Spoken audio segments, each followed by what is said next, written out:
যে এই কর্মরত প্রাথমিক শিক্ষক, প্রাথমিক সরকারি প্রাথমিক বিদ্যালয় প্রধান শিক্ষকগণ 10ম গ্রেড পাবেন।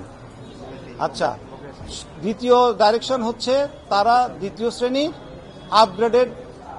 শ্রেণীতে আপগ্রেডেড গেজেটেড স্ট্যাটাস পাবেন, অর্থাৎ their names will be notified in the gazette.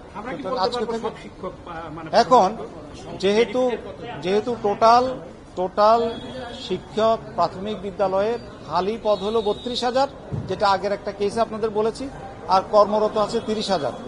আর যেহেতু এই রায়টা হয়েছে এবং আপিল বিভাগের রায় বাধ্যকর, তো আমি মনে করি যে সরকার এই বেনিফিটটা এক্সটেন্ড করবে সবার প্রতি, যারা পিটিশনার হয়েছে তাদেরও, এবং যারা পিটিশনার হতে পারেনি for the reasons beyond their control, তারাও এই বেনিফিটটা পাবে। কারণ law declared by the appellate division is binding upon all. এই সিচুয়েশনে আমরা আশা করতে পারি যে যেহেতু আদালতেও সরকার সহায়তার হাত বাড়িয়েছে, সেহেতু কর্মরত 30,000 শিক্ষক, প্রধান শিক্ষক সবাই এই রায় বাস্তবায়নের তারিখ থেকে, অর্থাৎ আমরা যেটা চেয়েছি 2014 সালের 9/3/2014 সাল থেকে চেয়েছি আমরা, সেটার থেকে আশা করি ইনশাল্লাহ তারা এই দুটো বেনিফিট পাবে।